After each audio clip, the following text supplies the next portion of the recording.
سارے عالم کے نبی بن کر آئے، سارے نبیوں کے اخلاق لے کر آئے، سارے نبیوں کی مدد اور نصرت لے کر آئے، آپ ہمارے پاس عالمی طریقہ کامیابی کا لے کر آئے۔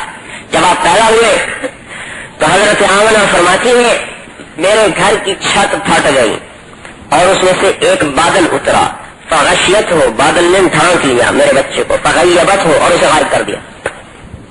کی شجاعت دو، صالح علیہ السلام کی فصاحت دو، لوط علیہ السلام کی حکمت دو، ابراہیم علیہ السلام کی خلت دو، اسماعیل علیہ السلام کی زبان عطا کرو، اسحاق علیہ السلام کی رضا عطا کرو، یعقوب علیہ السلام کی بشارت عطا کرو، موسیٰ علیہ السلام کی استقامت دو، یحییٰ علیہ السلام کی پاکدامنی دو، یونس علیہ السلام کی اطاعت دو، اور تمام نبیوں کے اخلاق میں اس بچے کو غوطہ دو۔ یہ آواز غیب سے سنی اور یہ آواز ختم ہوئی، بادل اٹھ گیا، بچہ گود میں، کل قمر لیلۃ البدر یفوح مسکا، کیا دیکھتی ہے کہ میرا بچہ چاند کی طرح چمک رہا اور مشک کی خوشبوئیں آ رہی۔ اللہ نے ہمیں ایسا نبی دیا، ایسا نبی دیا، ہمیں ایسا نبی دیا، بس اللہ اکبر۔ کسی کو اللہ نے دیکھا نہیں اور نہ کوئی دیکھ سکتا ہے۔ آدم موسیٰ علیہ السلام لاڈلے نبی تھے، اے اللہ میں آپ کو دیکھنا چاہتا ہوں، کہا نہیں دیکھ سکتے، کہا نہیں میں دیکھنا چاہتا ہوں، کہا اچھا دیکھو، 70,000 پردے ہیں عرش کے اوپر، عرش کے اوپر 70,000 پردے ہیں، وہاں سے اللہ نے اپنے چہرے کے نور کی ایک چھوٹی سی تجلی کو متوجہ کیا، جالہ دکا، پہاڑ ٹکڑے ٹکڑے، موسیٰ علیہ السلام جیسا کلیم پیغمبر 40 دن بے ہوش رہے، 40 دن ہوش نہیں آیا، اور اپنے حبیب کے ساتھ کیا سلوک کیا، سبحان الذی اسری بعبدہ لیلا من المسجد الحرام الی المسجد الاقصی، بیت اللہ سے اٹھایا اور ایک قدم بیت اللہ نے اور دوسرا بیت المقدس، 2 رکعت نماز پڑھائی، اور پہلا آسمان آدم علیہ السلام سے ملاقات ہوئی، دوسرا آسمان یحییٰ علیہ السلام زکریا علیہ السلام سے ملاقات ہوئی، عیسیٰ علیہ السلام اور زکریا علیہ السلام سے ملاقات ہوئی، تیسرا آسمان یونس علیہ السلام سے ملاقات، یوسف علیہ السلام سے ملاقات ہوئی، چوتھا آسمان یونس علیہ السلام سے ملاقات ہوئی، پانچواں آسمان ہارون علیہ السلام سے ملے، چھٹا آسمان موسیٰ علیہ السلام سے ملے، ساتواں آسمان ابراہیم علیہ السلام سے ملے، پھر سدرۃ المنتہا، پھر سدرۃ المنتہا پہ جبرائیل علیہ السلام بھی ہاتھ جوڑ کے کھڑے ہو گئے کہ آگے اب میں نہیں جا سکتا، میری بس۔ پھر عرش معلّہ سے ایک تخت اتارا گیا، اس تخت پر آپ بیٹھے اور وہ تخت آپ کو لے کر بیٹھے، ثم دنا فتدلى فكان قاب قوسين او ادنى فاوحى الى عبده ما اوحى ما كذب الفؤاد ما راى افتمارونه على ما يرى۔ پھر اللہ نے اتنا قریب کیا کہ کوئی اتنا قریب نہ ہو سکا۔ تو بھائیو، اللہ سے کون جڑے گا؟ جو نبی کے طریقے پر آئے گا، جو محمد مصطفیٰ کے طرز پر آئے گا، جو محمد صلی اللہ علیہ وسلم کے طرز پہ آ گیا وہ کالا ہو کر بھی کامیاب، جو نہیں آیا وہ قریشی ہاشمی سید ہو کر بھی ناکام۔ ابو لہب قریشی ہاشمی سید لیکن جہنمی، کیا ہے؟ تبت یدا ابی لہب وتب۔ اور بلال ابن رباح، باپ کا نام پتا ہے، دادے کا نام کوئی نہیں جانتا، پتلا جسم، لمبا قد، سر کے گنجے، موٹے ہونٹ اور چھوٹی آنکھیں، یہ ان کا حلیہ لکھا ہوا ہے۔ دنیا میں کیا عزت ملی؟ مسجد کے مؤذن بنے۔ مؤذن کسے کہیں؟ ہمیں کیا خبر، ہمیں تو پتہ ہے کمشنر صاحب کا اور جنرل صاحب کا اور ممبر صاحب کا، مؤذن کو ہم کیا جانے۔ سوچ بدلی، ذہن بدلے، فکر بدل گئی۔ مؤذن وہ ہے لا یدود فی قبرہ، جسے قبر کی مٹی نہیں کھا سکتی۔ بڑے بڑے بادشاہوں کو قبر توڑ پھوڑ کے رکھ دے گی، بڑے بڑے آفیسروں کو قبر جھٹکے دے کر تباہ و برباد کر کے رکھ دے گی اگر ایمان عمل تقویٰ نہیں ہے۔ اور مؤذن قبر کی مٹی پر حرام ہے، اس کا جسم، قبر کی مٹی مؤذن کو نہیں کھا سکتی۔ اطول اعناقا یوم القیامہ، قیامت کے دن مؤذن سب سے اونچی جگہ پر کھڑا ہوگا۔ لمبی گردن کا کیا مطلب؟ سب سے اونچی جگہ پر کھڑا ہوگا اور اعلان ہوگا مؤذن کہاں ہے، امام مسجد کہاں ہے، علماء کہاں ہے، انہیں آگے لایا جائے اور انہیں موتیوں کے ممبروں پر بٹھاؤ باقیوں کا حساب کتاب لیا جائے. حضور نے ایک مرتبہ اذان کے فضائل بیان کیے. حضرت عمر نے کہا یا رسول اللہ معلوم ہوتا ہے آپ کے بعد ہم اذان کے لیے تلواریں نکالیں گے. آپ نے فرمایا کلا یا عمر، نہیں نہیں اے عمر، ایک زمانہ آئے گا جب میری امت پست اور ذلیل لوگوں سے اذان دلوائے گی اور اذان دینے میں ذلت محسوس کرے گی.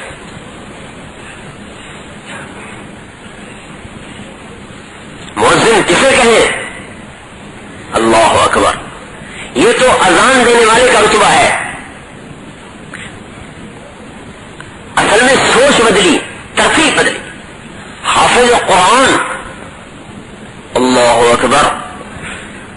ان فی الجنة نهرا اسمه ریان علیہ مدینة من مرجان له 70,000 باب من ذهب وفضة لحامل القرآن. جنت میں ایک نہر ہے جس کا نام ریان ہے، جس پر مرجان کا محل ہے، جس کے 70,000 سونے چاندی کے دروازے ہیں، جو حافظ قرآن کو اللہ تعالیٰ فرمائے گا. ساری ڈگریاں پیچھے رہ جائیں گی. آج قرآن کی ڈگری چل رہی ہے، اذان کی ڈگری چل رہی ہے، علم کی ڈگری چل رہی ہے. بلال مؤذن بنے اور ایسے رتبے پر پہنچے کہ حضور صلی اللہ علیہ وسلم سحری کھا رہے. سحری علقمہ بن علاقہ، علی بن ابی طالب بھی بیٹھے ہوئے رضی اللہ عنہما، اور کیا بکری کی سری کھا رہے.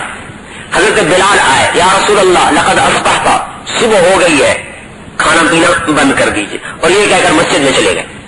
پھر واپس آئے دیکھنے کے لیے کہ اگر کھانا بند کیا ہو تو اذان دو. جب آئے تو آپ کھانا کھا رہے تھے. یا رسول اللہ واللہ لقد اصبحت، اللہ کی قسم صبح ہو گئی ہے. تو حضور نے ہاتھ کھینچ لیا. ارے بلال تیرا بھلا ہو جائے، کہاں صبح نکلی تھی؟ وہ تو کوئی نہیں نکلی تھی، لیکن تیری قسم کو جھوٹا ہونے سے بچانے کے لیے اللہ نے صبح کو آج پہلے نکال دی. جب سے کائنات بنی ہے جب مٹے گی، کبھی سورج کبھی صبح صادق اپنے وقت سے پہلے طلوع نہ ہوگی نہ ہوئی، لیکن محمد مصطفیٰ کے دامن پکڑنے والے میں اتنی طاقت پیدا ہو جاتی ہے کہ اللہ اپنے نظام شمسی کو بھی تبدیل کر دیتا. انہوں نے کہا صبح نکلا. حضرت علی نے فرمایا اگر بلال نہ کہتے اور قسم نہ کھاتے تو جب تک حضور کھانا کھاتے رہتے صبح نہیں نکلنی تھی. یہ دامن پکڑنے والے کا اعزاز ہے. اور کیا اعزاز بخشا؟ حضرت بلال کی قبر ملک شام میں ہے، لیکن آپ نے کیا فرمایا؟ جب میں قیامت کے دن کھڑا ہوں گا تو میرے دائیں طرف ابو بکر کھڑا ہوگا، بائیں طرف عمر کھڑا ہوگا، اور میرے قدموں کے نیچے سے بلال اٹھے گا. شام میں نہیں، حضور کے قدموں کے نیچے سے حضرت بلال کھڑے ہوگا. یوشر الناس رجالا واحشر راکبا علی البراق، لوگ چلیں گے پیدل میدان معاشر کی طرف، میرے لیے لایا جائے گا براق، میں براق پر، اور بلال حبشی میرے آگے سرخ اونٹنی پر سوار ہو کر چلے گا. ڈرائیور آگے اور ہاں نقیب بن کے چل رہے ہیں. اور کیا ہوگا؟ اور جب بلال میدان معاشر میں اترے گا، میں پیچھے پیچھے، بلال آگے آگے، تو اونٹنی پر اذان دیں گے بیٹھے بیٹھے، اللہ اکبر اللہ اکبر. اور اس اذان کو آدم کی ساری اولاد سنے گی. اور جب حضرت بلال کہیں گے اشہد ان لا الہ الا اللہ، تو سارا میدان معاشر کہے گا صدقتا صدقتا، سچا ہے سچا ہے. جب کہیں گے اشہد ان محمد رسول اللہ، سارا میدان معاشر کہے گا صدقتا صدقتا، سچا ہے سچا ہے. یہ اعزاز ہے کس کا؟ ماننے والے کا. اور کیا اعزاز بخشا؟ فرمایا جب میں جنت میں جاؤں گا سب سے پہلے میں جاؤں گا، اور میری جنت کی سواری کی لگام بلال کے ہاتھ میں ہوگی جو میرے آگے آگے چلے گا. یہ جڑنے والوں کا انعام بتایا جا رہا ہے کہ جنہوں نے مجھ سے جوڑ بٹھایا ان کے ساتھ کیا ہوا. انی لعارف رجلا باسمه وباسم ابيه وامه لا ياتي بابا من ابواب الجنه الا قال مرحبا مرحبا. آپ نے فرمایا میں ایک آدمی کا نام جانتا ہوں جس کے ماں اور باپ کو بھی جانتا ہوں، جنت کے جس دروازے سے گزرے گا وہ دروازہ کہے گا مرحبا مرحبا. حضرت سلمان نے کہا یا رسول اللہ یہ بڑی شان والا کون ہے؟ آپ نے فرمایا ہوا ابو بکر ابن ابی قحافہ، یہ ابو بکر ہے ابو قحافہ کا کا بیٹا. پھر آپ نے فرمایا رأیت قصرا فی الجنہ، رات کو جنت میں ایک محل دیکھا جس کی ایک اینٹ موتی کی، ایک یاقوت کی، ایک زمرد کی، مشک کے گارے، زعفران کی گھاس. میں نے پوچھا لمن ھذا، یہ کس کا ہے؟ قیل لفتن من قریش، مجھے کہا گیا ایک قریشی نوجوان کا ہے. ظننت انہ لی، میری جی میں آیا یہ محل تو میرا ہی ہوگا. فذهبت لادخلہ، میں محل میں جانے لگا تو مجھے فرشتے نے کہا انہ لعمر بن الخطاب یا رسول اللہ، یا رسول اللہ یہ عمر بن خطاب کا محل ہے. کہنے لگے عمر تیرا غصہ یاد آیا اس لیے اندر نہیں گیا، نہیں تو جا کے دیکھ ہی لیتا. حضرت عمر رونے لگے علیک اغار یا رسول اللہ، یا رسول اللہ مجھے آپ پہ کیسے غصہ آ سکتا ہے. پھر آپ نے فرمایا یا عثمان ان لکل نبی رفیقا فی الجنہ انت رفیقی فی الجنہ، اے عثمان جنت میں ہر نبی کا ایک ساتھی ہے، تو جنت میں میرا ساتھی بنے گا. پھر حضرت علی پاس بیٹھے تھے، ان کا ہاتھ پکڑ لیا. یا علی اترضى ان یکون منزلک مقابل منزلی، اے علی تو بھی خوش ہو جا، جنت میں تیرا گھر میرے گھر کے سامنے ہوگا. پھر یا طلحہ و یا زبیر ان لکل نبی حواری فی الجنہ وانت ما حواری فی الجنہ، اے طلحہ اے زبیر جنت میں ہر نبی کے مددگار ہیں، میرے مددگار تم دونوں بنو گے. یہ ساتھ لگنے والوں کی فضائل بیان کیے جا رہے ہیں. ایک حدیث میں آتا ہے جنت میں نور کی چمک اٹھے گی تو جنتی کہیں گے رضوان ہم نے تو سنا تھا جنت میں سورج نہیں نکلتا، یہ آج سورج کہاں سے نکل آیا؟ ہم نے تو سنا ہے جنت میں سورج نہیں ہوتا، یہ آج سورج کیوں نکل پڑا؟ تو رضوان فرمائیں گے اے جنت والو یہ سورج نہیں نکلا، یہ جنت الفردوس میں حضرت علی رضی اللہ تعالیٰ عنہ اور حضرت فاطمہ رضی اللہ تعالیٰ عنہ دونوں میاں بیوی بیٹھے ہیں، کسی بات پر وہ مسکرائے ہیں، ان کے دانتوں سے چمک نکلی ہے جس نے جنت کو سورج کی طرح چمکا دیا ہے. یہ ساتھ لگنے والوں کی عزتیں بتلائی جا رہی ہیں، ساتھ لگنے والوں کے فضائل بتلائے جا رہے ہیں. ایک کالا آدمی آیا یا رسول اللہ میں رنگ کا کالا ہوں، میں آپ پہ ایمان لاؤں تو مجھے کیا ملے گا؟ آپ نے فرمایا تو اگر مجھ پہ ایمان لے آئے اور عمل کرے میرے جیسا تو اللہ تجھے ایسا جنت میں حسن بخشے گا کہ تیرے چہرے کا نور 1000 سال کی مسافت سے دکھائی دے گا. یہ ساتھ لگنے والوں کے فضائل بتائے جا رہے ہیں. جو لگ گئے پار ہو گئے، جو کٹ گئے ہلاک ہو گئے.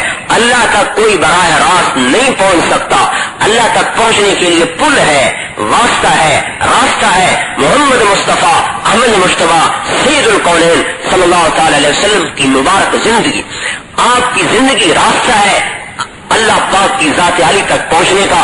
اور اللہ ایسا پہنچائے گا، ایسا پہنچائے گا کہ ہمیش ہمیش کی زندگی سے نواز دے گا اور ہمیش ہمیش کی عزتوں سے نواز دے گا. اچھا حضور صلی اللہ تعالی وسلم کی زندگی ہمارے اندر کیسے آئے اور کیا ہے آپ کی زندگی؟ آپ کی زندگی کے ہمارے سامنے 2 رخ ہیں. ایک آپ اللہ کے رسول ہیں اور ایک آپ کے بعد کوئی رسول نہیں، آپ آخری نبی ہیں، آپ کے بعد کوئی نبی نہیں. ہمیں حضور سے 2 نسبتیں حاصل ہیں. ہر امت کو اپنے نبی سے ایک نسبت حاصل تھی، ہمیں اپنے نبی سے 2 نسبتیں حاصل ہیں. ہر امت کو اپنے نبی سے ایک نسبت تھی، ہمیں اپنے نبی سے 2 نسبتیں ہیں. بھائی دھیان سے سنو، ہر امت کو اپنے نبی سے ایک نسبت حاصل تھی، ہمیں اپنے نبی سے 2 نسبتیں حاصل ہیں. ہم نے اپنے نبی کو اللہ کا رسول مانا ہے اور ہم نے آپ کو آخری رسول مانا ہے. یہ 2 الگ چیزیں ہیں. اللہ کا رسول ہے ہمارا نبی آمنا و صدقنا، اور یہ آخری ہے، اس کے بعد کوئی نہیں آمنا و صدقنا. یہ 2 الگ الگ چیزیں ہیں.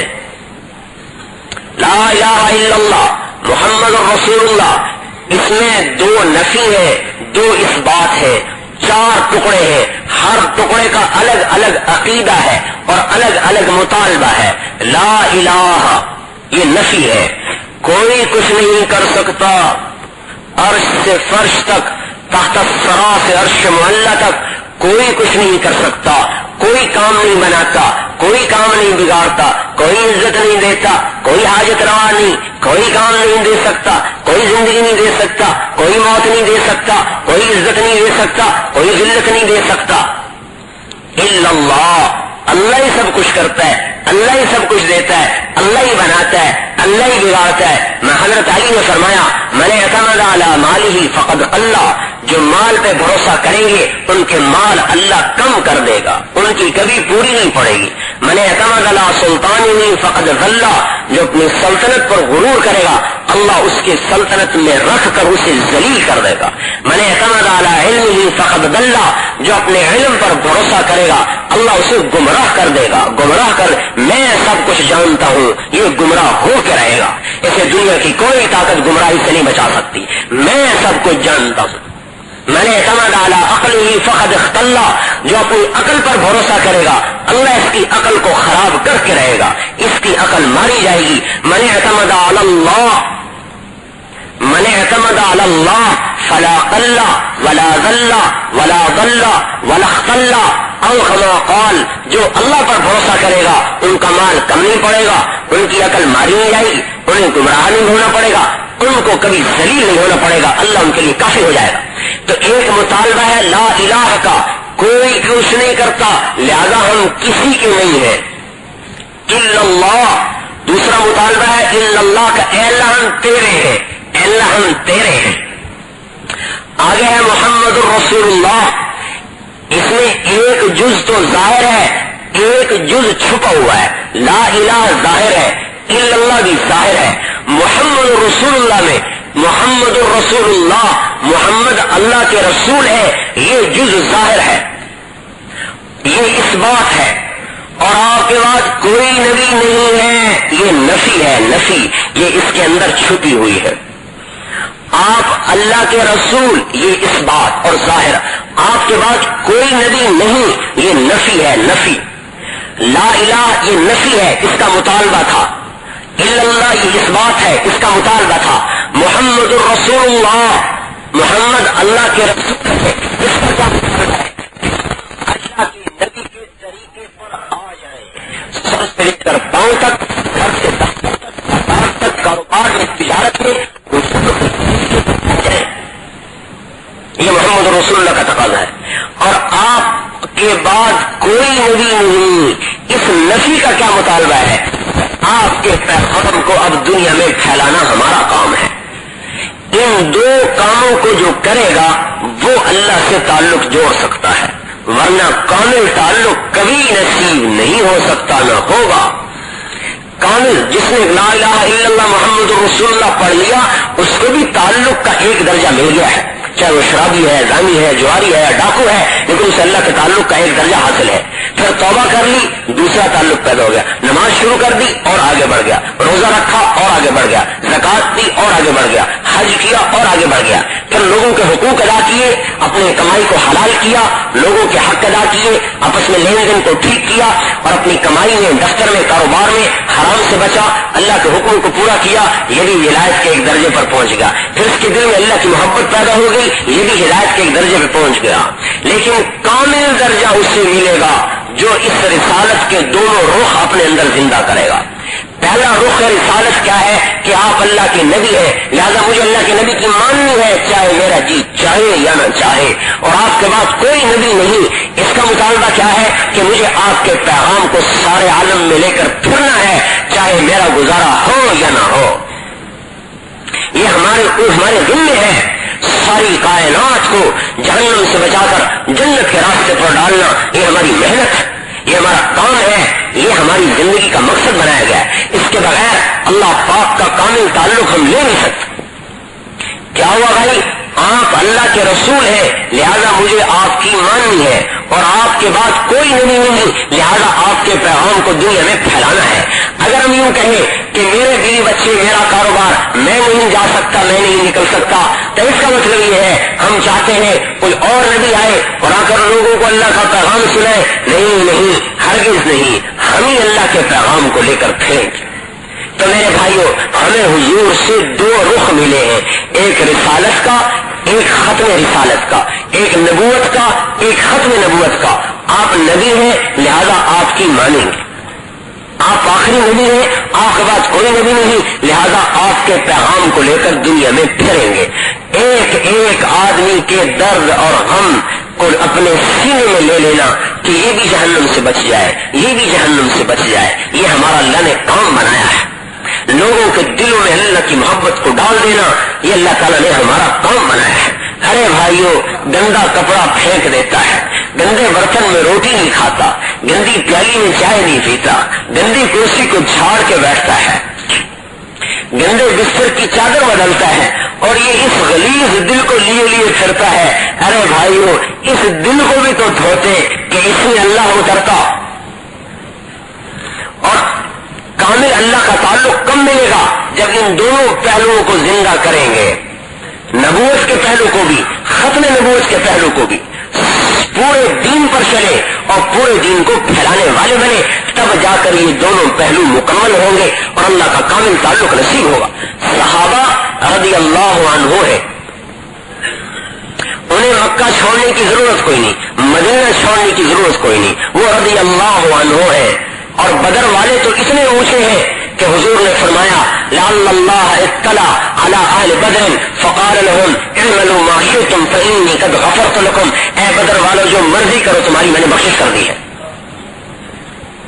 لیکن یہی بدر والے، احد والے اللہ کے پیغام کو لے کر گھر گھر در در پھر رہے، انہیں نکلنے کی ضرورت کوئی نہیں۔ ابو طلحہ انصاری بخارا روم کے کسی ویران جزیرے میں دفن ہے، کسی کو نہیں پتا۔ ابو ایوب انصاری استنبول میں دفن ہے۔ ہشام بن عاص بدری صحابی ہے، ان کے جسم کے ٹکڑے ٹکڑے ہو گئے اجل دین کے میدان۔ نعمان بن مقرن مہاجرین بڑے صحابہ میں سے ہے، نہاون کے میدان میں ان کی لاش تڑپتی چلی گئی، اپنے ہی گھوڑوں نے رون دیا۔ عمر بن مہدی کرب عرب کے سردار، یمن کے سردار، نہاون کے میدان میں ان کی قبر بنی۔ عقبہ بن نافع بسکرہ صحرائے اعظم کے قریب، ابو لبابہ بدری صحابی تونس میں قبر، ابو زمع انصاری تونس میں قبر، معبد بن عباس عبد الرحمن بن عباس شمالی افریقہ میں قبر، قاسم بن عباس روس سمرقند میں قبر، قتیبہ بن مسلم الباہلی فرغانہ میں قبر، معاذ بن جبل جن کے ہاتھ میں علماء کا جھنڈا ہوگا، مدینے کے علم کی محفلوں کو چھوڑ کر اردن کے پہاڑوں میں یرموک کی وادی میں جا کر سوئے، ابو عبیدہ بن جراح، عبداللہ بن رواحہ، زید بن حارثہ، 25,000 صحابہ اور تابعین کی قبریں اردن میں ہیں۔ خالد بن ولید حمص میں، انس بن مالک بصرہ میں، 70 صحابہ کوفے میں، 70 لیبیا میں، 5,000 مصر میں، عمرو بن عاص جیسے، عقبہ بن عامر جیسے بڑے بڑے صحابہ پھیل گئے ساری دنیا میں، ان کی خبریں بنتی چلی آ رہی۔ براء بن مالک تستر میں دفن کیے گئے، تستر مدینہ منورہ، کائنات کے گوشے گوشے میں ان کی قبریں پھیلتی چلی آ رہی۔ یہ فضل بن عباس ملک شام میں، یہ کیوں جا رہے، کہاں جا رہے، کس لیے پھیل رہے، کیوں اللہ کے کلمے کو پھیلانے کا کام اپنے ذمہ لگایا ہے؟ ارے مدینے کی مسجد چھوٹی، صحابہ کو سب سے زیادہ مشکل نہ بیوی کا چھوڑنا تھا، نہ بچوں کا چھوڑنا تھا، نہ ماں کا نہ باپ کا، اللہ کی قسم سب سے زیادہ حضور کی جدائی ان پر مشکل تھی، اور حضور کو بھی سب سے زیادہ اپنے صحابہ سے پیار تھا۔ معاذ بن جبل کو اپنے ہاتھ سے روانہ کر رہے ہیں یمن کی طرف، کہہ رہے معاذ شاید یہ تیری میری آخری ملاقات ہے، عسا اللہ تلقانی بعد عامی ھذا، شاید اب تو مجھے نہ دیکھے، واپس آئے تو میری قبر تو دیکھے، مجھے نہ دیکھے۔ تو حضرت معاذ پھوٹ پھوٹ کے رونے لگے، جس شان نے فراق رسول اللہ ضبط نہ کر سکے، رونے لگے، پھوٹ پڑے تو حضور بھی رونے لگے۔ لیکن جب یہ دیکھا کہ میرے رونے پر اور روئے گا تو اپنے چہرے کو یوں مدینے کی طرف پھیر لی، حضرت معاذ کی طرف پشت کر دی اور چہرہ مدینے کی طرف پھیر لیا کہ کہیں میرے رونے کی وجہ سے اس کا غم اور نہ بڑھ جائے، اور تسلی دی، آنسو صاف کیے، اے معاذ غم نہ کر، ان اول الناس بی المتقون من کانوا وحیث کانوا، اے معاذ غم نہ کر، قیامت کے دن سب سے زیادہ میرے قریب وہ ہوگا جو تقوی والا ہوگا، جہاں مرے جہاں رہے۔ اپنے ہاتھوں سے روانہ کر رہے ہیں، اپنے ہاتھوں سے۔ جعفر بن ابی طالب، زید بن حارثہ، وہ موتا کے میدان میں ان کی قبریں بنی۔ کہاں چلے گئے یہ حضرات؟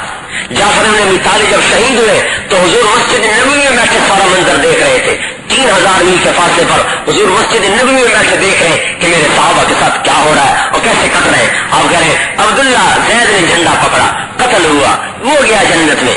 آگے جعفر نے جھنڈا اٹھایا، قتال کیا، قتل ہوا اور وہ گیا جنت میں۔ اس کے ساتھ ہی آپ رونے لگے، کیونکہ جعفر حضرت علی کے چھوٹے بھائی اور محبوب بڑے بھائی تھے، اور محبوب سے اور 33 برس کی عمر میں ان کا انتقال ہوا، 33 برس کی عمر میں شہادت ہوئی، اور چھوٹے چھوٹے بچے چھوڑ کے گئے۔ ہائے آج لوگ کہتے ہیں چھوٹے چھوٹے بچے چھوڑ کے تبلیغ میں چلے جاتے ہیں، ارے یہ تو 4 مہینے لگا کے واپس آ جاتے ہیں، ان بچوں کے آنسو بھی کسی نے نہ پوچھے۔ جعفر کے بچوں کے آنسو کو کون پوچھے گا؟ اگر وہ اپنے بچوں کی جدائیاں برداشت نہ کرتے تو آج میں اور آپ کلمے کی بات کرتے یہاں۔ حضور نے خود اپنے گھرانے کو داؤ پہ لگایا، ارے اپنا گھر ہے جعفر، اپنے گھرانے کے بچوں کو یتیم کرایا، اپنے گھرانے کی بچیوں کو بیوہ کرایا، اپنے گھرانے کے بوڑھوں کو بے آسرا کر دیا، خود اپنے گھر سے قربانی شروع کی، اپنے گھر سے۔ یہ طرز نبوت ہے۔ لوگ کہتے ہیں معاشرہ ٹھیک کر دو دوسروں کو قربان کر کے، مجھے نہیں، اور نبی کہتا ہے پہلے میں قربان ہوں گا لوگوں کو ٹھیک کرنے کے لیے اور لوگوں میں دین کو زندہ کرنے کے لیے۔ طرز نبوت ہے کہ میں قربانی دوں، اپنا گھر قربان کروایا ہے۔ اور رو رہے ہیں مسجد میں، اتنے میں ایک آدمی ہے، یا رسول اللہ جعفر کی بیوی بچے رو رہے ہیں، آپ نے فرمایا انہیں تسلی دو، اور پھر آپ رو رہے ہیں، اور پھر دوڑا آیا، یا رسول اللہ جعفر کے بیوی بچے رو رہے ہیں، آپ نے فرمایا انہیں تسلی دو، اور پھر دوڑایا، یا رسول اللہ جعفر کے بیوی بچے رو رہے ہیں، آپ نے فرمایا انہیں تسلی دو، ان کے لیے کھانا پکاؤ، آج ان پر بڑی مصیبت آئی ہے۔ حضرت عائشہ فرماتی ہے مجھے اس پر اتنا غصہ آیا کہ کیسا عجیب آدمی ہے، حضور کے غم کو اور غم بڑھا رہا ہے، آپ کے غم کو اور تازہ کر رہا ہے۔ حضرت بشیر ابن قرابہ چھوٹے سے صحابی ہے، چھوٹی عمر ہجرت کر کے مدینے میں آئے، ماں کا آتے ہی انتقال ہو گیا، تنے تنہا رہ گئے، اس بچے کا اب کوئی سہارا نہیں سوائے حضرت قرابہ کے، اور وہاں تو ہر وقت لشکر نکل رہے تھے اللہ کے کلمے کو پھیلانے کے لیے، ایک لشکر میں وہ بھی چلے گئے، بچے کو تنہا چھوڑ کے چلے گئے، حضور صلی اللہ تعالی وسلم بھی ساتھ تھے، اب انتظار میں بیٹا کہ کب میرا باپ آئے، میری تنہائی کٹے۔ پتا چلا باپ کا لشکر واپس آ رہا ہے تو فرمانے لگی نہیں جی نے آیا، میں مدینے سے باہر بیٹھ کر اپنے باپ کا استقبال کروں تو میرا باپ خوش ہو جائے گا، اور جس راستے سے لشکر نے گزرنا تھا وہاں ٹیلے پہ آ کے بیٹھ گئے، چھوٹا بچہ باپ کے انتظار میں بیٹھا ہوا ہے۔ جب لشکر گزرا تو باپ نظر نہیں آیا تو دل دھڑکا، تیزی سے نیچے اترے اور دوڑتے ہوئے حضور کے سامنے آ گئے، حضور پہ پیدل چل رہے تھے، سامنے آ گئے، آپ کے قدم رک گئے، آنکھوں سے آنکھیں نہیں، بشیر لرزتی آواز میں یا رسول اللہ ماذا فعل ابی، یا رسول اللہ میرا باپ نظر نہیں آیا، اس نے کیا کیا؟ تو حضور صلی اللہ تعالی وسلم آنکھوں میں آنکھیں بچے کی ڈال نہیں سکے، کہتے ہیں حضرت بشیر کہ حضور نے یوں منہ پھیر لیا، کہنے میں یوں سامنے سے آیا، پھر آنکھوں میں آنکھیں ڈالی، یا رسول اللہ ماذا فعل ابی میرے باپ کا کیا بنا؟ تو آپ کی آنکھوں میں آنسو آئے اور چھلک پڑے چہرے پر، سستا بڑا پانی نکلا بکا اور آپ رونے لگے، لیکن جب میں نے حضور کو روتے دیکھا اجہشت بالبکا، میری چیخ نکلی ہائے میں بے سہارا ہو گیا، ماں بھی نہ رہی باپ بھی نہ رہا۔ ایسے صدموں کے پہاڑ ٹوٹے پھر یہ دین یہاں تک آیا۔ ہمارے بچے ان کے بچوں سے زیادہ قیمتی تو نہیں تھے۔ حضور صلی اللہ علیہ وسلم نے آگے بڑھ کے اٹھا لیا اور سینے سے لگا لیا، نہیں بشیر تو بے سہارا نہیں ہے، اما ترضى ان یکون رسول اللہ اباک وعائشہ امک، بشیر تو راضی نہیں ہے کہ آج سے اللہ کا رسول تیرا باپ بن جائے اور عائشہ تیری ماں بن جائے؟ بس میرا گھر پورا ہوگا، میں راضی ہوں، میں راضی ہوں۔ ان صدموں سے دو چار ہوئے ہزاروں گھرانے، ارے بھائیو کچھ گھر ٹوٹتے ہیں، لاکھوں گھر آباد ہوتے ہیں، کچھ کی دنیا اجڑتی ہے پھر دنیا آباد ہوتی ہے۔ باپ گرمی سردی کے دھکے کھاتا ہے، سردی میں بھی دفتر جاتا ہے، گرمی میں بھی دفتر جاتا ہے۔ تاجر آدمی گرمی میں بھی دھکے کھاتا ہے، سردی میں بھی دھکے کھاتا ہے، صبح نکلتا ہے شام کو تھکا ہارا آتا ہے، اس کی زندگی کی کوئی ترتیب نہیں، یہ بے ترتیبہ ہے، بے ترتیبہ، لیکن اس کے بے ترتیب ہونے کی وجہ سے 4 بچے ڈھنگ سے روٹی کھا رہے، ایک عورت ڈھنگ سے روٹی کھا رہی ہے، کپڑے پہن رہی ہے، تعلیم ہو رہی ہے، گھر ملا ہوا ہے، خرچے چل رہے ہیں، ایک بے ترتیب ہے ایک گھر کی ترتیب کو قائم کرنے کے لیے، وہ تو بے ترتیب ہے ایک گھر کی ترتیب کو قائم کرنے کے لیے۔ ایک جانبدار آدمی حلال کمائی کے لیے کتنی پریشانی اٹھاتا ہے، دفتر میں لڑتا ہے، آفس میں چکر کھاتا ہے، رشوت سے بچتا ہے، حرام سے بچتا ہے، اس کے دماغ کے پرزے پرزے ہو جاتے ہیں اور اس کا جسم چور ہو جاتا ہے تھک کر، اس کی اس تھکن پر ایک گھر کا نقشہ ٹھیک چلتا ہے۔ ارے میرے بھائیوں، امت یہ آئی تھی اپنے آپ کو اللہ کے لیے بے ترتیب بنانے کے لیے کہ ہماری ترتیب ٹوٹ جائے کوئی نہیں، عالم تو ہدایت پہ آ جائے گا نا، عالم تو ہدایت پر آ جائے گا، چلو ہم بے ترتیب صحیح لیکن انسانوں کو تو ہدایت مل جائے گی۔ اس چیز نے صحابہ کو گھروں سے نکال دیا، تابعین کو گھروں سے نکال دیا۔ اللہ کی قسم بیٹھ جانا اس امت کا بہت بڑا جرم ہے، پھرنا ہمارا کام ہے۔ ارے اللہ کے واسطے ہم ایک ایک کا درد کھائیں، ہمارے سینے میں غم ہو، درد ہو، سارے جہاں کا درد ہمارے جگر میں ہے۔ کوئی کہیں تڑپے، کوئی کہیں مصیبت میں آئے، ہمیں 30 اٹھے ہائے یہ جہنم میں چلا جائے گا، اے اللہ اس کی جنت بنا دے، یہ ہمارا درد بن جائے، یہ ہمارا غم بن جائے۔ یہی ہمیں نبی پاک سکھا کر گئے تھے کہ میں آخری نبی ہوں، میرے بات کوئی نہیں، میرے پیغام کو لے کر پھرتے جاؤ۔ حضرت عبداللہ بن ابی بکر جوان خوبصورت حضرت عاتقہ سے شادی ہوئی، خوبصورت بیوی، خوبصورت خود بیوی کی محبت نے ایسا پکڑا کہ اللہ کے راستے میں نکلنا چھوڑ دیا۔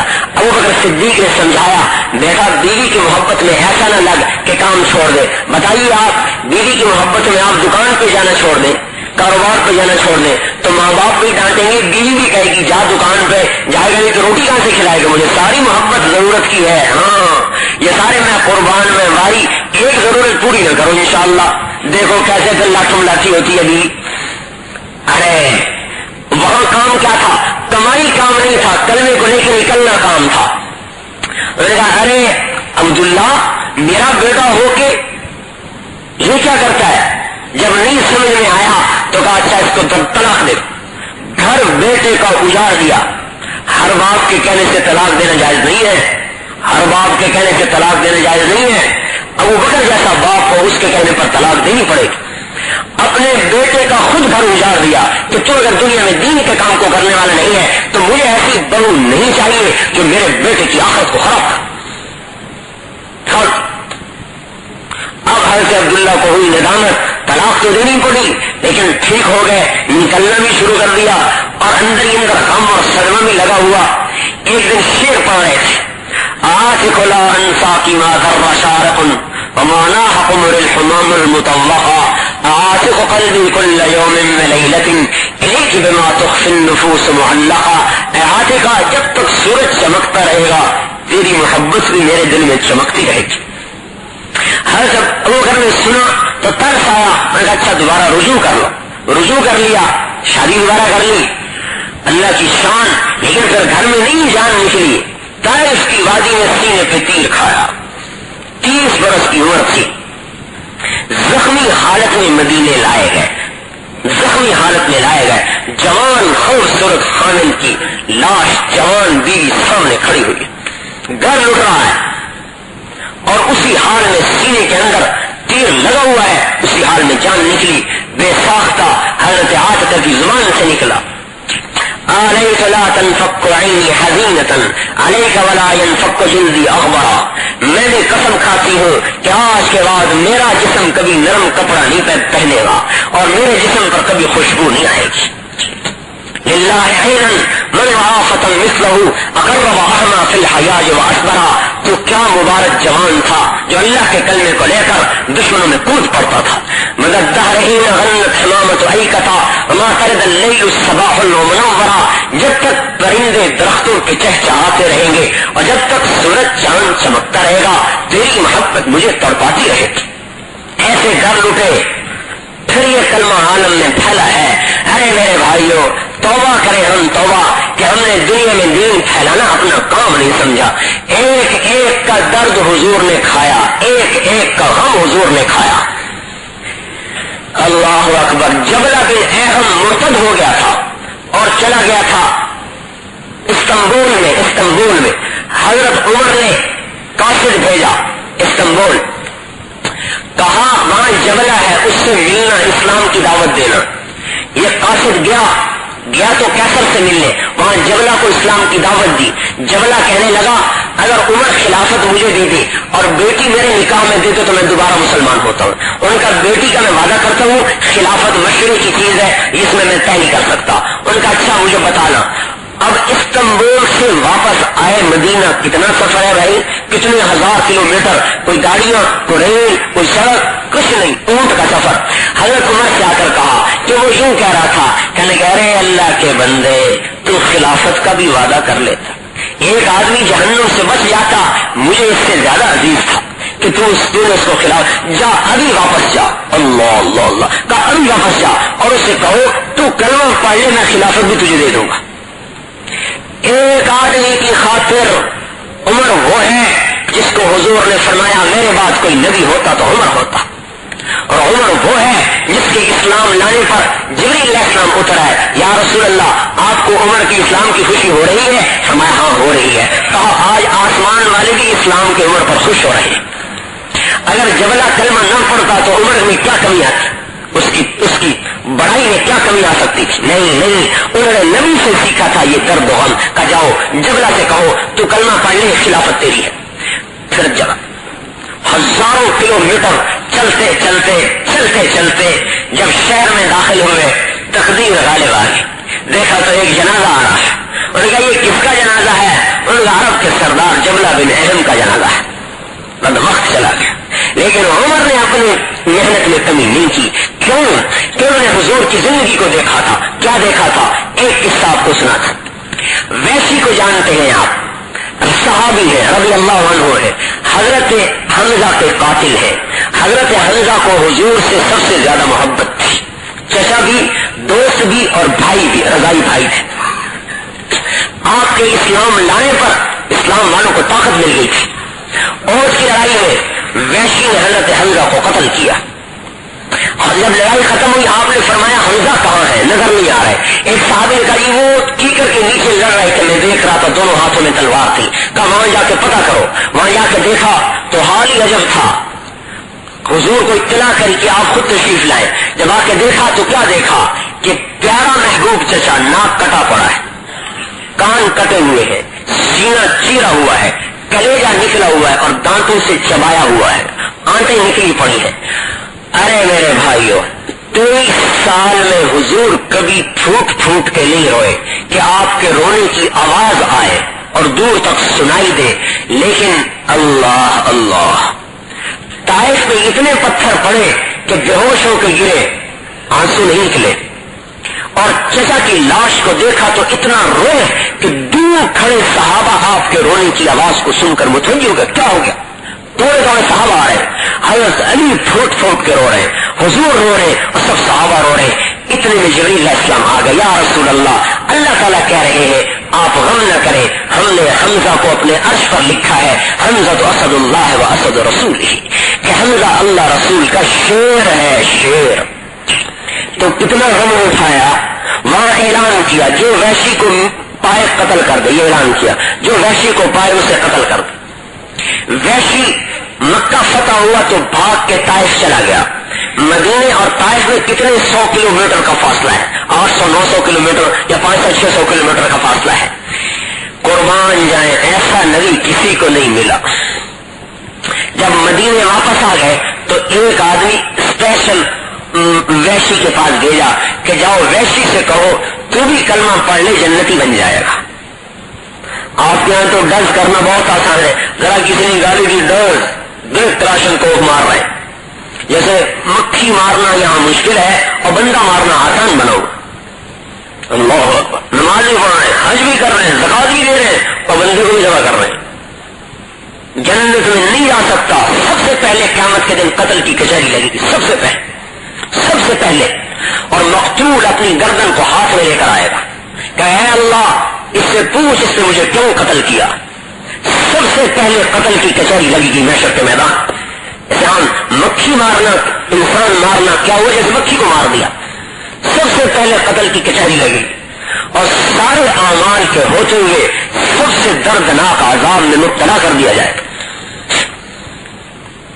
بخشش ہی کوئی نہیں ہے قاتل کی. ایسے بعض علماء اس طرف گئے ہیں کہ قاتل کبھی بھی جہنم سے نہیں نکلے گا، چاہے ایمان والا بھی ہے. گو اکثر نے یہ کہا کہ سزا بھگت کے نکل آئے گا، لیکن یہ اتنا بڑا جرم ہے کہ بعض علماء اس طرف چلے گئے کہ قاتل کبھی بھی جنت میں نہیں جائے گا اگر توبہ نہ کرے. توبہ تو ہر چیز، ارے 100 آدمیوں کا قاتل بھی جنت میں چلا گیا تھا، بنی اسرائیل میں 100 کا قاتل بھی جنت میں چلا گیا تھا. توبہ ہر چیز کو دھو دیتی ہے. اپنے گناہوں کو اللہ کی رحمت سے زیادہ نہ سمجھو، اللہ کی رحمت بڑی زبردست ہے، بڑی زبردست رحمت ہے. اور اس ویشی کو کہہ رہے تو کلمہ پڑھ. آگے ویشی نہ کھڑا کرتا ہے، میں کلمہ پڑھ کے کیا کروں گا، میں نے زنا کیا ہے، قتل کیا ہے، شرک کیا ہے، شراب پی ہے. تیرا رب کہتا ہے جو یہ سارے کام کرے گا دوزخ میں جائے گا، مجھے کوئی اور راستہ بتاؤ. اب وہ وہاں سے واپس آئے، یہ وہ یوں کہہ رہا ہے. ہم نے کہا اچھا واپس جاؤ. اسے کہو میرا رب کہتا ہے الا من تاب وآمن وعمل عملا صالحا فاولئک یبدل اللہ سیئاتهم حسنات وکان اللہ غفورا رحیما. میرا رب کہتا ہے توبہ کرو، ایمان لاؤ، عمل کرو، میں معاف کر دوں گا. اب یہ پھر واپس جا رہے ہیں، کہہ رہے ہیں ویشی اللہ تعالیٰ کا نبی کہتا ہے کہ یہ 3 کام کر لو مسئلہ حل ہو جائے. ویشی کہنے لگا ان ھذا لشرط شدید، یہ بڑی سخت شرط ہے، توبہ کرو، ایمان لاؤ، عمل کرو، یہ سارے کام میں نہیں کر سکتا، کوئی اور راستہ بتاؤ. یہ پھر واپس آئے. جی وہ تو یوں کہہ رہا ہے کہ اچھا اس کے پاس واپس جاؤ. ارے میرے بھائیو یہ کس سے مکالمہ ہو رہا ہے؟ یہ ٹیلی فون میں نہیں بات ہو رہی، یہ سینکڑوں کلو میٹر بھگایا جا رہا ہے ایک آدمی کے لیے. ایک قوم جس نے سب سے زیادہ دکھ دیا، چچا کا قاتل. اچھا سے یوں کہو کہ میرا رب کہتا ہے ان اللہ لا یغفر ان یشرک بہ ویغفر ما دون ذلک لمن یشاء، میں شرک معاف نہیں کروں گا، باقی ہر چیز معاف کر دوں گا، اور جسے چاہوں گا لمن یشاء، جسے چاہوں گا معاف کروں گا. ویسے کہنے لگا لمن یشاء، لمن یشاء، جسے چاہے معاف کرے. اچھا اور اگر مجھے معاف نہ کیا تو پھر لمن یشاء جو ہے جسے چاہے، اور اگر میرا نمبر نہ لگا تو پھر. اور پھر واپس آئے. کاجی وہ تو یوں کہہ رہا ہے کہ لمن یشاء میں بھی معاملہ گول ہے، صاف بات نہیں ہے. اللہ اللہ اللہ اللہ، کیا عجیب اللہ نے ہمیں نبی دیا. اللہ اکبر، ایسا شفیق نبی، ایسا شفیق مہربان نبی، اس کے طریقے پہ نہ چلے کتنا بڑا ظلم ہے. اللہ اللہ. ارے میرے بھائی، حضور کا ایک ایک طریقہ اللہ سے جوڑتا ہے اور ایک ایک سنت کے خلاف عمل اللہ سے توڑ دیتا ہے. کیوں نہیں؟ 1 روپیہ اٹھاتے ہیں کہ پھینک دیتے ہیں، کوئی روپیہ ہو تو ہے جانے میں کوئی بات نہیں. ایک ووٹ کے لیے کتنا بھاگتے ہیں الیکشن والے، کتنا بھاگتے ہیں ایک ووٹ کے لیے، اور کس یقین پر کہ ایک ووٹ پر بھی ہار جیت کا فیصلہ ہو سکتا ہے. ایک نمبر کے لیے ایک طالب علم ساری رات بیٹھ کے پڑھتا ہے کہ ایک نمبر پر ڈویژن کا فرق پڑ جائے گا. ایک وہ یہ جو اسکیل ہے 18واں گریڈ اور 19واں گریڈ اور 20واں گریڈ اور پتہ نہیں کیا کیا گریڈ، اس کے لیے ایک افسر اپنا تن من دھن لگا دیتا ہے. لیکن ہمیں کیا ہوا کہ جب یہ کہتے ہیں کہ یہ میرے نبی کی سنت ہے تو ہم کہتے ہیں کوئی بات نہیں، سنت ہے، کوئی حرج نہیں، کر لیں تو بھی ٹھیک ہے، نہ کریں تو بھی ٹھیک ہے. ارے میرے بھائی، یہ محبت کی بات نہیں تھی، یہ جفا کی بات ہے. سنت ہے کوئی بات نہیں، کر لو تو بھی ٹھیک ہے، نہ کرو تو بھی ٹھیک ہے. فتویٰ بھی خود ہی دے لیا. نہیں میرے بھائیوں، یہ بڑی بے انصافی ہے. جو موت پر بھی آپ کو یاد کرے اور قیامت کے دن بھی آپ کو یاد کرے. نبی کہے نفسی نفسی، وہ کہے امتی امتی. پل سراج پہ سب ایک دوسرے کو بھول جائے، وہ پل سراج کا کنارہ پکڑ کے کہے رب سلم سلم، اے اللہ میری امت کو پار لگا دے، پار لگا دے، پار لگا دے. اس کے طریقے کو یہ کہہ کر اڑا دینا کہ سنت ہے کوئی بات نہیں، بڑا ظلم ہے، بڑا ظلم ہے، بڑی زیادتی ہے. تو کیا ہوا؟ ویسی سے پھر حضور نے فرمایا اچھا اسے جا کر کہو میرا رب کہتا ہے لا تقنطوا من رحمت اللہ ان اللہ یغفر الذنوب جميعا. ارے جنہوں نے اپنے اوپر ظلم کیا ہے غم نہ کرو، میں سب گناہ معاف کر دوں گا. کہنے لگا یہ بات ٹھیک. اب طائف سے چلا، مدینے میں داخل ہوا تو چہرے کو ایسے چھپا لیا، چہرے کو چھپا لیا، چونکہ پتا تھا میرے قتل کا حکم ہے. چہرہ چھپایا ہوا اور تیزی سے مسجد میں داخل ہوا اور آیا اور کپڑے کو ہٹایا. اشہد انک رسول اللہ، زور سے گواہی دی، اشہد اللہ الہ الا اللہ وانک رسول اللہ. تو حضور ایسے بیٹھے ہوئے تھے اپنے دھیان میں. جب اس نے کلمہ پڑھا تو آپ ایسے ہوئے، ایک دم ایسے ہوئے، اور صحابہ نے دیکھا وحشی ہے تو ایک دم تلواریں میانوں سے نکلتی چلی گئی. یا رسول اللہ وحشی، تلواریں نکلی، یا رسول اللہ وحشی. کیا مطلب کہ وحشی آ گیا، اجازت ہو تو قتل کریں، وحشی کلمہ پڑھ چکا ہے. آپ نے فرمایا دعوہ، چھوڑو چھوڑو، ایک آدمی کا کلمہ پڑھ لینا مجھے 1000 آدمیوں کو قتل کرنے سے زیادہ محبوب ہے. کرام نے فرمایا تو وحشی تو ہی ہے، وحشی انتا، کیا تو ہی وحشی ہے؟ ان کا جی ہاں. آپ نے فرمایا اقعد، اچھا بیٹھ جا. اپنے سامنے بٹھایا کہ اللہ کے بندے یہ تو بتا تو نے میرے چچا کو قتل کیسے کیا تھا؟ ہائے ہائے 60 برس گزر گئے، غم تازہ ہے.